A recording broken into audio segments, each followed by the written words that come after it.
Sorry, I'm professionally. Hey,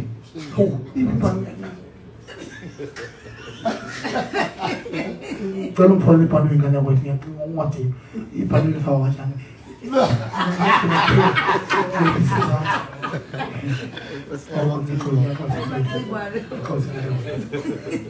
Oh, yang berkata dengan saya itu, yang bawa mana ke urusan baziola, baziola social media, baziola uma platforms, media, extreme media, social media, which is regarded as a commercial media.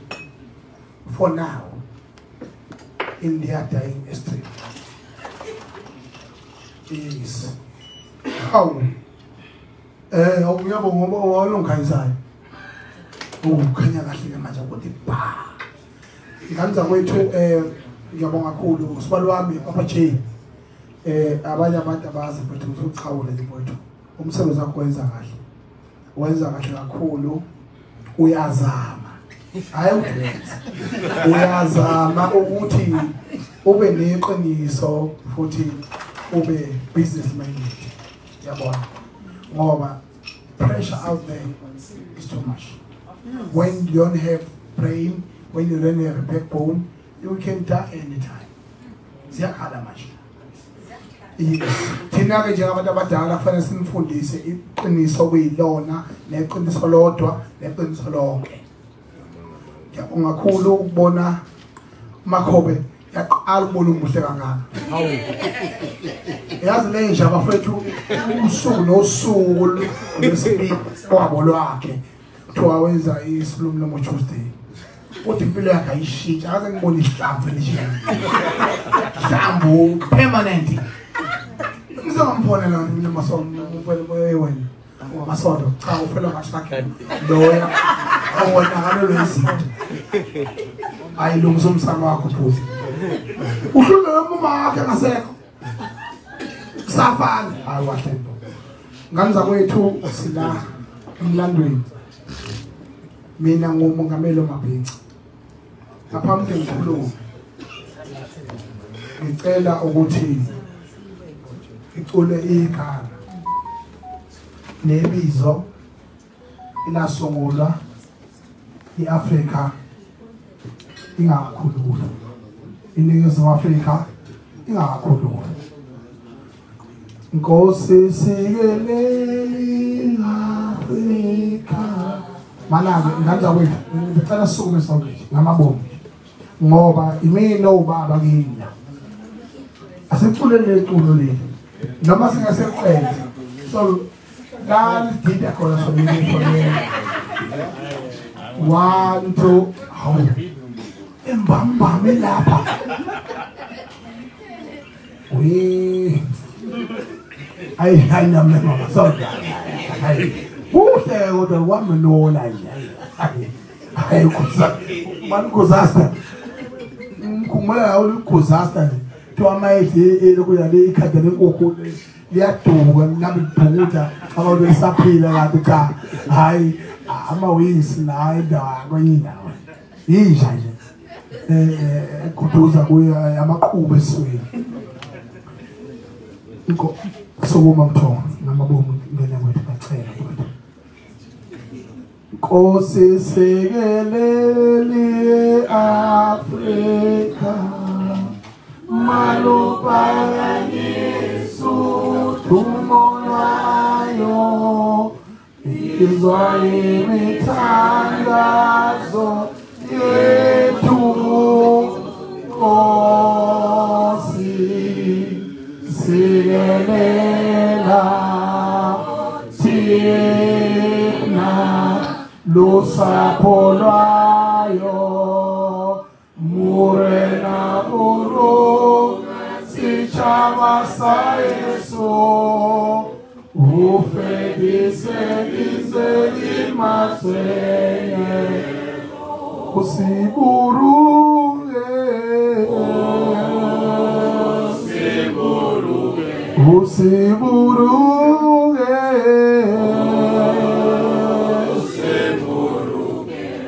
Sicha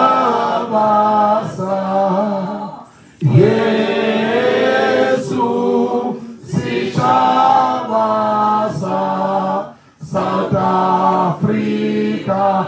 Ayay mthandena ayay. Viva SK mthandena ayay. Ngiyabonga kakhulu ngiyacela mntaka baba ngaphambi ngikhulume ima nje mfowethu sondela. Sondela. Lethu plastic one. Ngicela uvule. Ngoba ngifuna ukufundisa yonke into kahle. Mana. Asikhiphe nje izinto ngoseno.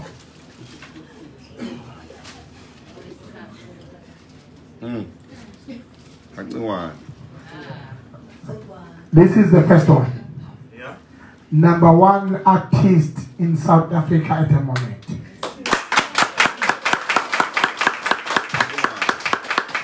You can't stay on front and unrecognized by your own peers, your own leaders, and your own family, your own society, your own community, but they are the first to criticize you. What life is that? Ngibuze nje. Moto mchaha uyakwazi uyakwazi. Vula busala. Vula. Matatazela. Ngicela ungicasule.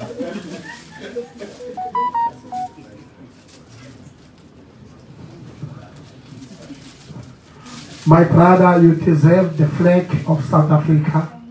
And you deserve to be recognized. It is my job as the president of the Bengqa Nation to recognize him, because I may not be sure that I will be here tomorrow. Yeah. And I cannot be sure that he will be here tomorrow. Yes. But the history will tell the next generation we are proud as the Zulu people, as the African people, because of King Shaka, because of Chris Hani, because of Mandela, because of our foreign fathers that have fought for us. Robert Sobukwe. Ziyakhala manje.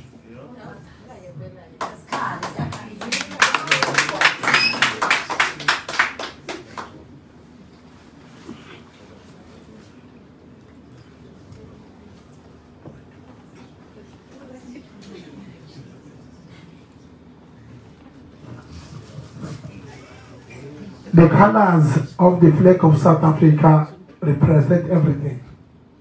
All the ancestors of this country belong to this man at the moment, as I recognize him as one of the freedom fighters. Nalele nekamasende. Ngaphansi kwemiqamelo. Abanye bengaphansi kwemibheje. Abanye bengaphansi kwezicathulo. Ngo-2021, when the freedom fighter was arrested, no one was willing to talk and to say any word, but I stood on the mountain alone. Awuyiphumi mina mawasiphiyoza. Inqini yabulala. Inqina iyabophisa. Ziyakhala manje. That's why I'm standing here proudly. Doesn't matter who recognizes what I'm doing, and doesn't matter who don't recognize it. But the king of Maskandi music at the moment, sure. SK Mthandeni Manqele. There is no way on earth that you can hit back to back like Big Nas. Big Nas uphela no Brenda Fassie abaqopha umlando ulandelana. Ngiyaxolisa welula kodwa ngithi kumina bekungifanele ukuthi lo mlando ngwethule ngimnike isibusiso sakho. Mthandeni Manqele, ngicela ukuxhawula kwethu ngibonga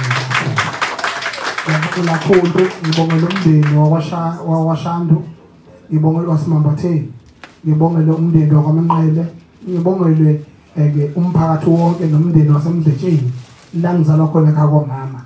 Ngithi mfowethu ukhule ube ingangentaba zondo kahlamba, uNkulunkulu akuvikele izitha zibulalane zodwa zingakafiki kuwena.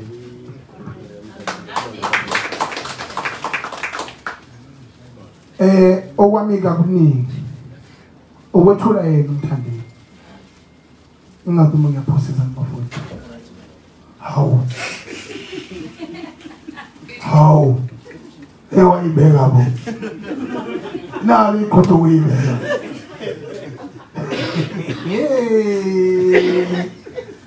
Mina ngedwa mama. Mina ngedwa mama. Wena ngathela ukuthi ziyasebenza ngathi ayisazi thina. Niziphupho kuna fucking bullshit. Hawu, ulula nawe. Uwena. Uyangibonga. Ngiyathokoza ukuqala lethi. I respect you as a prophet at Chenanisi. Silo baba siyabonga prophet. Cha nabo omakhoba ngiyaba respecta ngelevel yabo in their dying stream. In their departure. But I'm here ukwazi ukuthi nganza kwethu ngirecognize ngiphinde ngibongele umthandeni ekuthenini aqophe umlando inyanga endandelana bese ngimethula njengomuntu ozothola enkulumo yosuku aphinde besikhulumo sosuku. Ngiyaxolisa ukwelula ngoba akuzona zonke izinto ongazenza noma yikuphi kodwa futhi uzenze endaweni yazo. Mfoka amanqele waphosa nganyathu kushishelisa qoka abantu kamashando sokuma mfowethu khulumeni isizwe sakho. Ngiyabonga.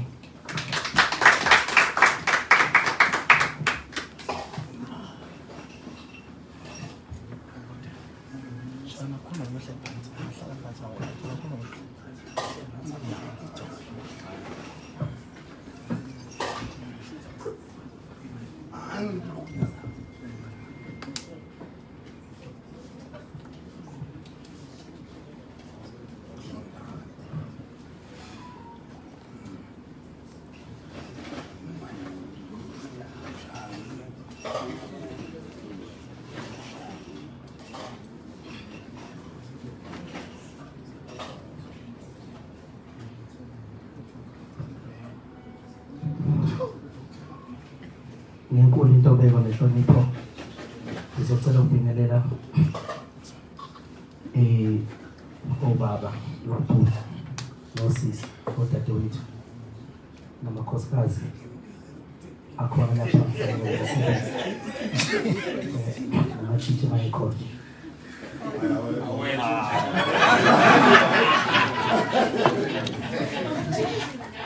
ngiyabingelela abafowethu egameni likaJesu Kristu sanibonani.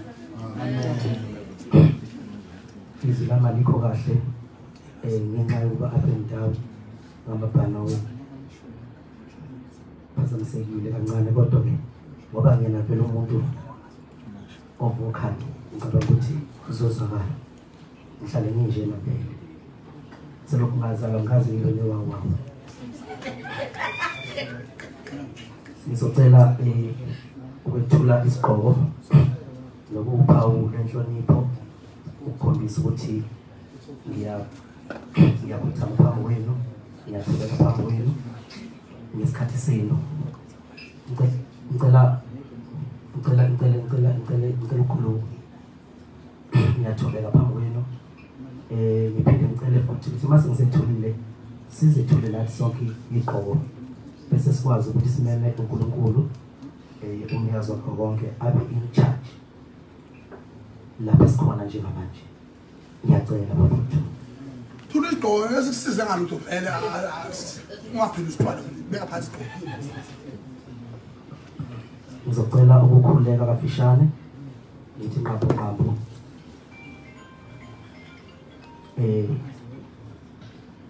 silinde imoto ya ice cream. uNkulunkulu nemandla wonke, wena okhona nasemandulo, wena wabakhona umhlaba ngabibikho umnikazi wezulu nolwandle nesibhakabhaka nentaba nomhlaba wonke ngokugcwala kwawo. Ngibiza wena uNkulunkulu umnikazi wakho konke. Ngiyazi ukuthi bakhona lo nkulunkuluwana abaqhamukayo noma abaphezwayo, kodwa mina ngibiza wena ngoba bakhona umhlaba ongabibikho, wadala umuntu, wadala thina, wadala konke. Ngicela ukuthi ube in charge lapha ngoba akukho engangakwenza ngentando yami. Uma ngaya ngihlanya wawazi ukuthi ngihlanye nani. Uma sengi-right uyazi ukuthi ngi-right le. ngiyacela ke baba ukuthi ube in charge usibusise sonke usibophe ngaphandelini likamoya egameni lenkosi yethu Jesu Kristu kuze kungona phakade amen. Amen.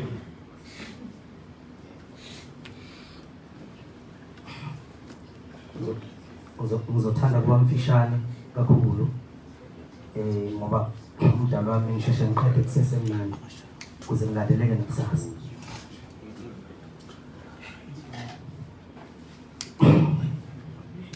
Okwamanje uzocela ukuqala nje emazweni okubonga. Kubalulekile ukubonga ngaphambi kokuba ulindele okuthile okucelile ukuthi makwenzeke. Uma umntanakho eqhamuka ethi ucela okuthize kodwa eqale wabonga ukuthi baba siyabonga ukuthi uyasithanda lapha ekhaya, siyabonga baba ukuthi sinobaba ofana nawe, bese ngicela ungiphe ishumi ngane, angeke ungayiphi ishumi, nami ngiyakholelwa ukuthi ngaphambi kokuba ngicele noma nginxuse la nginxusa khona kubalulekile ukubonga kuqala. Ngibonga nje uthando lwabantu, ngibonga uthando lwabantu. Angikwazi ukukhuluma kodwa ngicela ukuthi makhona imhlangano nabo futhi nibe nawo phandle ngoba angifuni ukuthi bese kuzovela umthandini lo ngami esengamfihla. Ngiyathanda futhi ukubonga kakhulu ngenkundla inhlonipho, ngibonge uthando lwabantu eNingizimu Afrika, uthando abangiphe lona. Ngifikile nami ngaba ingane ngakhula ngendlela engikhuliswe ngayo, ngavelelwa izimo ezingivelelile ngendlela ezingivelelile, ngahlelwa kuzona zonke futhi igaba ngendlela engidlule ngakhona kuzona bengiqeqesheka. Uhambe kwahamba kwafika isigaba sokukhula kumina. Kuyona yonke leminyaka bengiphumuza oswini, ngihamba nje ngihamba ngokuba yini, kodwa bengingazi ukuthi ngikhona emhlabeni ngenhloso. Sengiyaqonda manje ukuthi ngikhona emhlabeni ngenhloso. Kunezinto kumele ngifezekise emphakathini, kodwa ngisoze ngashintsha ukuba yini. Ngesikhathi sakhona makufanele ngibe yini ngeba yini, futhi akekho omelana nami.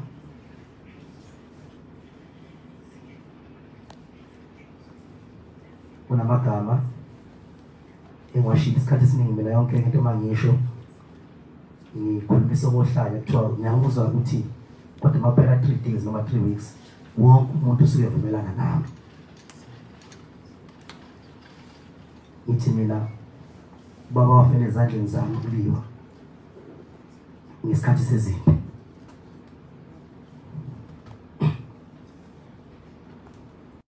Ukhuluma la ngamazi ngisuke ngiqonda ukuthi noma ukubani okhona ongasenayo ubaba, ngoba ubaba inhloko yekhaya. Kunezinto baba angayigcinanga kodwa usukwazile ukuyigcina njengendodana yakhe noma njengendodakazi yakhe. Kusho ukuthi wena ubaba wakho mahluleka ukuvusa ikhaya walivusa wena, futhi wena usale wayixosha into yahlula ubaba. Sike sibone lapha emamovini uma kuqhamuka isiqhaka siqeda abantu kanti silwa nendodana. Uma sebesishayile siyawuqabula umthetho, siwukhiphe siwunikeze indodana, bese sisho amazwi okugcina. Indodane bese iyadela ukuthi ababa vele ehamba bese ivele imthakazile ubaba wayo, ingakhali ngoba iyiqhawe. Emveni kokwemukela lowo mthetho kayise namazwi kayise, ayiphinde yehlulwe impilo yayo yonke, iba i-starring sefilimu. Ngike ngibona lokho emafilimini ngithi amafilimu ney'tori lezi, imidlalo egcawugcawu yenziwayo ithathelwe noma iqoshwe yasuselwa ey'mpilweni zabantu ngoba ibuka futhi ngabantu abaphila phansi komthunzi welanga. So-ke nami-ke ngoba ngimbona nje ngawumukela umthetho ubaba,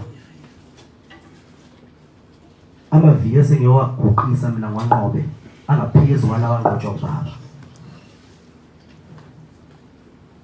Ngiyahlula lapho bengamazwi lawo nje awumphawu, mhlawumbe kuwe nawe. ngoba ngenzeka ukuthi uzalapho uzothathela kanti unenkinga obhekene nayo uthola ukuthi kuyona awazi ukuthi wenze njani. Kumele wazi ukuthi ubaba wakunikeza umgexo salubaxosha-ke nawe njengoba nami ngibaxosha ezandleni.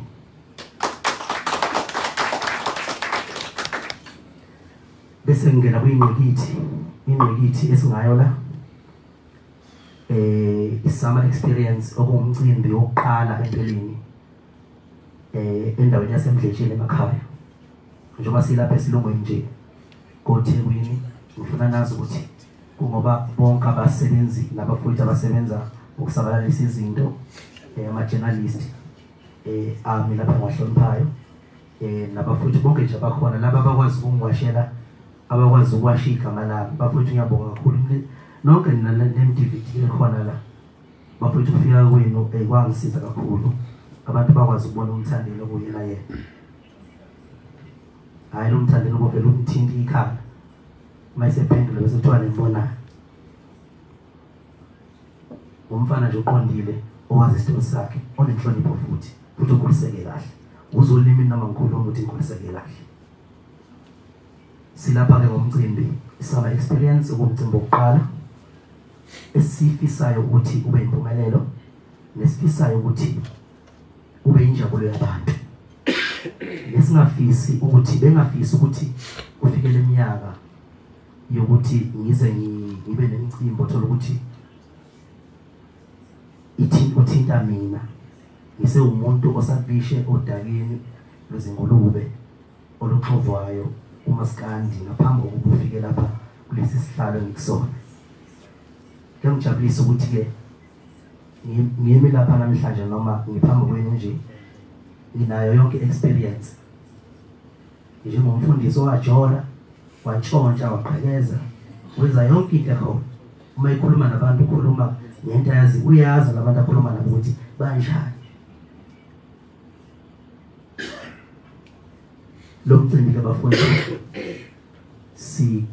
ngikhethe ukuthi mawube sendaweni yakithi emakhaya eMdletsheni ngoba ngiyiqhawe elingayibheki inzuzo kakhulu engikwenzayo ngoba mina nginokuqonda okuhlukile kwabanye abantu. Abantu abaningi bafuna imali.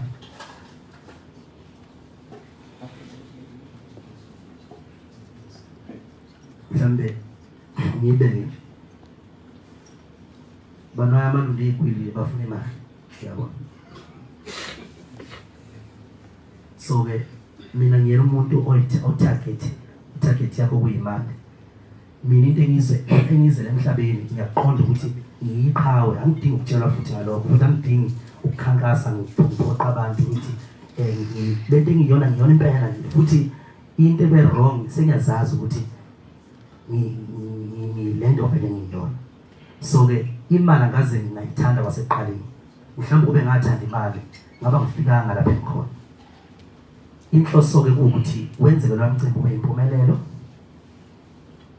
Uma befika abaculi bezonandisa endaweni yakithi eMdletsheni, kube ngumuntu ojaha izinto nojaha ama-sponsors ukuthi asheshe angithole eduze. Ngabe mhlawumbe ngwenza lapha eMabhida noma ngabe ngwenza lapha e-workshop lapho kuhlala kuqhabana khona njalo abantu njalo ngo-Friday bethi beqabulana nje vimbo nangisekhona yabo njengeske ngiyabona. So ngoba i-target yami yikho lapho ngifuna ukuyiprove amandla ami njenga last year, futhi i-date yalo mcimbi ngicela ukuthi ingabe bikho imibuzo ukuthi kungani wena nomcimbi ngoJanuary. Ingoba ngenza into ehlukile vele. Ngisho bengingathi bafowethu le media briefing nisho njalo ngithi njalo media briefing qala nokuyibiza ngegama angiyazi. Le media briefing ngisho kuthiwa bengathi ngo-3 ekuseni le media briefing uzoma umhlaba futhi ungilinde ngoba mina ngiyimi, uyabona. So-ke namanje-ke ngikhetha ukuthi awube ngoJanuary ngoba angibangisani namuntu, angiqophisani namuntu, kodwa ngibheka kumlando ukuthi ezweni ngingakanani noma ngangizeleni. kuzogcwala laphaya kusendaweni yasemakhaya. Sonke abafowethu sodrive amaveni ethu neemoto zethu ezincane sihambe size sifinyelele khona zonke inkalo siye emdletsheni kulo mcimbi lo. So bafowethu ngiyafuna ukuqinisekisa ukuthi ama-sponsors esisenawo njengamanje mancane kakhulu. Last year lesikhathi ngithi sihlukanisa unyaka lapha ayengekho tosana ama-sponsors kwakuyimi nje neyinsizwa zendawo enosomabhizinisi. Sahlaba inkomo senza yonke into ukuthi abantu badle babuse. Uyabona? Manje noma this time sikhethe ukuthi makube umcimbi osozoba khona nyaka yonke ngoba abantu baliyanda basemdletsheni basemakhaya bawuthokozela liyanda abayibonayo. Futhi nami ngajabula kakhulu. Ngithi angikusho nje ukuthi ngathola ithuba lengayisivele lokuthi ngikwazi mina ukuyibongela kubantu ngisaphila ngoba isikhathi esiningi siphelela emndenini yamaqhawe engasekho emhlabeni. Sesizobuka nje ibhokisi kodwa mina ngikwazile ukuthola ithuba lokuthi abantu befike emdletsheni ngiphila. Hayi lento okuthiwa umngcwabo wakho umuhle bakhona noAsha Mkhatshi uzongcwaba. Angifuni ngcwatshwa mina. Uzongobantu ngizofa. Yabona? Angifuni ngcwatshwa mina. Sengiyawazi umngcwabo wami uthi yoba njani. Ngicela nje bafowethu ningibongise. Nishaye izandla sibonge ukuthi umngcwabo wami sengiyawazi.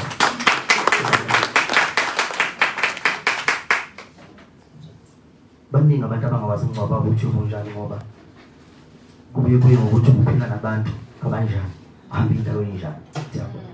Masohambile bese kwenzeka into abantu abebengayilindele bethi hawu lo muntu wemkhulu ngiyabona. So ke bafowethu ke okuningi bazochaza bafowethu abasohlelweni lokuthi bekhulume bechaze ngendaba eziningi nabathikithi nani. Okwami bekuwethula nje ukuthi sine summer experience okumcimbi ozoba njalo ngoJanuary endaweni yasemdletsheni.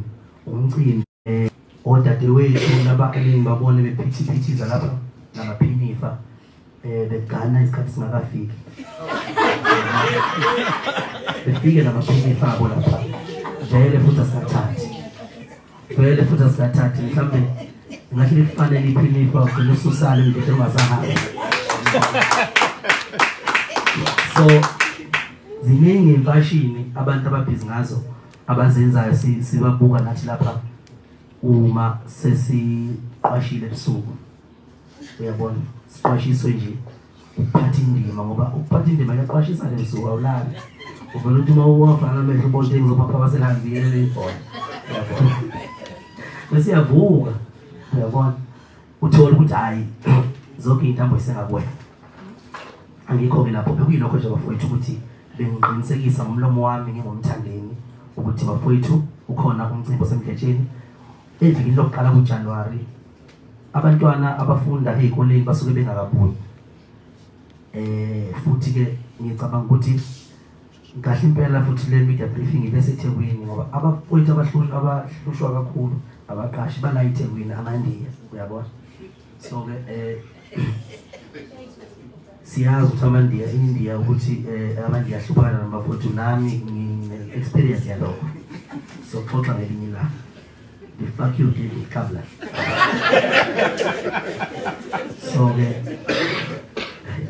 So ke bafowethu ke kuzoba njalo ke. I-date iseqaleni konyaka ayinamsindo. Futhi i-event okudliwayo kuye ngithakusho lokuyadliwa lapha ngoba kusemdletsheni nje kuyadliwa futhi uyabona. Futhi ngoba sengisukile nami ngathi awese groundini awusekho ekhaya endletsheni kulokho ngoba ngangidelela nje ngawenza ekhaya wavele wagqibeka umuzi kaphosa wenyathi kamkhulu kwenye idongo ewangabonakala ngoba ngangeyisa uyabona. So njengamanje ngiyisi sengenza nje into esohlelweni lwempilo. I-event le ehloniphekile i-summer experience esibonga nje ukuthi siphilile onyakeni saze sahlukana nemndeni yethu siphila sesibuyele elungwini sesithinta ithintuli. Bafowethu ngiyaphetha lapho udabeni lomcimbi ngicabanga ukuthi bafowethu owami umlomo usuthathe kwanele. Okunye ngifuna ukuqinisekisa asinalo uhlelo uqashwa ngalabaculi. Umculi uqashwa ngokuthi nje uma ingoma emnandi yahit. Kodwa okokuqala sobheka futhi abaculi esasinalo endleleni lesi sikhathi sisaqala ngonyaka odlule bayikwazi babeka phambili. Ebese okulandela lapho umculo lengoma emnandi. Bona ingoma emnandi nje yabo. Noma babe yicula ngani yabo. Uyabona kodwa mayina ngoma yakho uma sponsor nawo futhi exhase ngendlela ejulisayo uzobuka khona bazobe khona abaculi bonke sibadingayo ngoba umuntu osanda ngabantu umuntu oshaya ingoma emnandi ehitha lonke lo muntu uzoba khona bafowethu. Kodwa futhi konke futhi kulele kuma sponsor lokho abaculi ngoba vela abaculi sewukwenzela ukuthi ubumnandi bande yabo kwandisa nje ubumnandi emakhona mina kuyo emhlisheni futhi vele neveli lonto ngoba akho umcimbi vele khona la ngingekho yabo. So nje uma umcimbi ungami phela usho ukuthi umcimbi wonke lo yabo.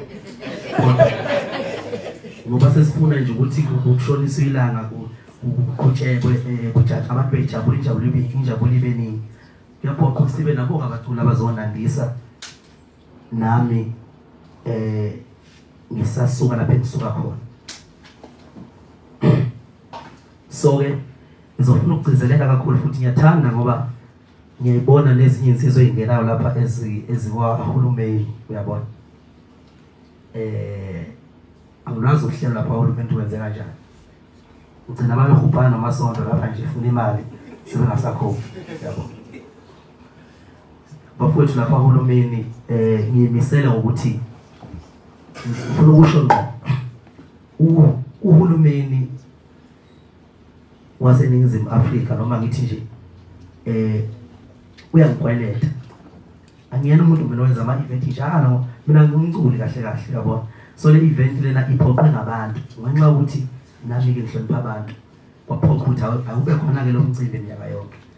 Kodwa ngizocela ukuthi uhulumeni yabo nje lapha komathi lapha ninono uyabona nono futhi inono ledansa kakhulu online fanele ke bekhasa lapha nono bangomeya ngithi yabo ngumfana ngiphakamisa indawo yakubo onono kuzoba osejosini onono ozimeya zonke uzoyithumela awukho lapha engizongihambisa khona iproposal akukho futhi lapha engizokuya ngihambisa ngabomvu le proposal ngoba ngiyazazi namandla nawo 2026 bekufikile uma ngabusa umdlwana nje kahle ngifuna ukubona ukuthi kuyoba njani ngizohambisa yonke indawo ngisho phansi kwetshe injulo ngihambisele iproposal yabona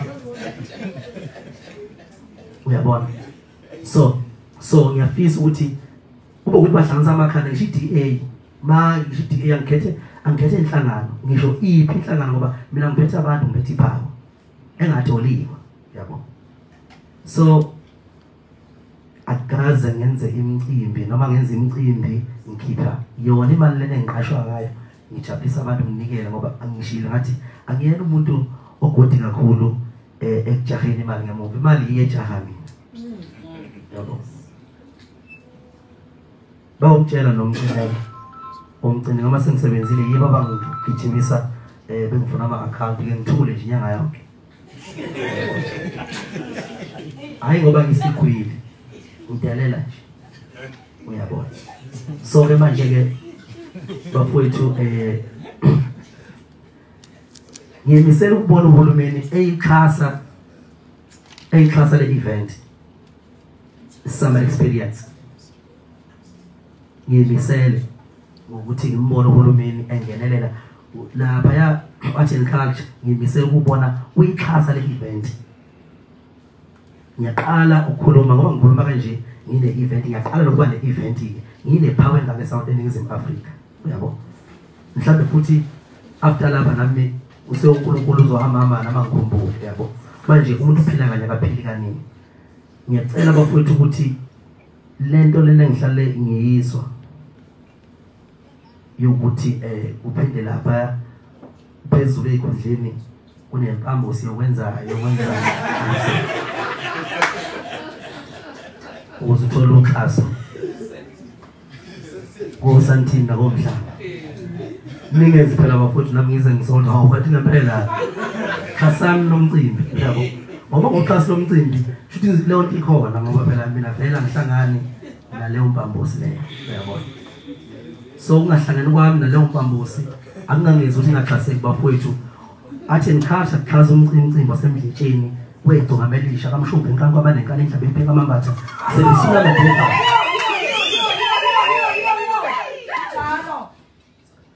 awu ngana kwethu ngicela simshale mhlawumbe ekhulu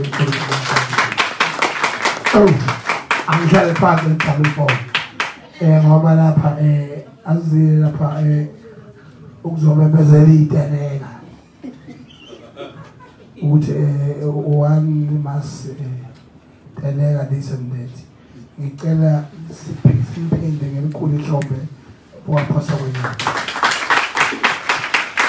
ngibonga kakhulu emsebenzini ukuthi acacise izinto ezinkulu kakhulu ikakhulukazi into ewumongo yeyona mfana lento ayilethe imali ayilethe lutho lokhona man can't put that phone in silence because it's not bringing you any money.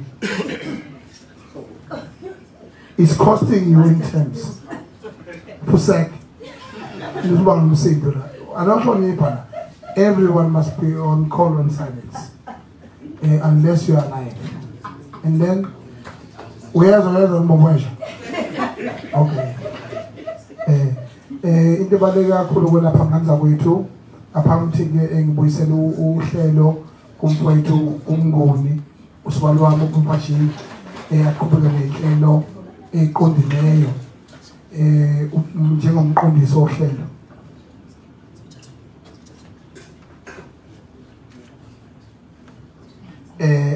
okubalekile ukuthi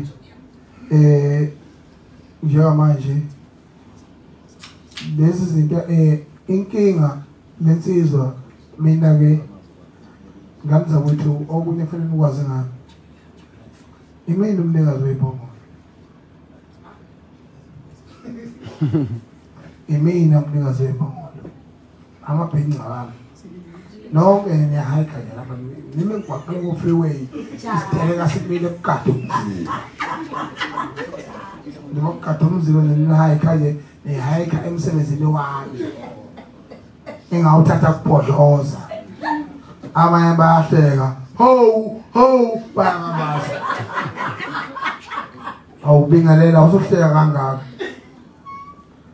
wahleka kangaka bingelela akufanele lokho kubalekile njengamanje ukuthi icela nganza kwethu ngaphandle kokupholisa amaseko ukuthi ngibonge ukuthi mfowethu amacizelelo owenzile ayiwona futhi uhulumeni akabohulumeni uhulumeni ongawabantu inkinga ke enkulu kakhulu kufanele si understand sibhekene nohulumeni nestress istress akube yesakhe hayi somphakathi imgodo yelena akazulu wasifakela ihlamvu nje lapho kwasemkhathi lezinto lezi kodwa ke kulungile awukahle ngabe uapplyile kahle hayi wemasonto lalela mina ngihekeza mina sorry put I'm sorry put usekwena njengamanje ngiyacela ukuthi mfowethu Papa Chi buyilo hlelweni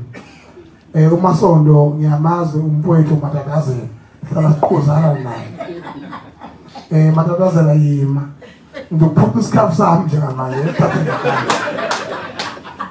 amzalwa la sikhuluma ngesama song back to back awazi ube khona back to back futhi mina ngakhuluma mina kuzokushaya 12 la ngenkani ubona ngangivile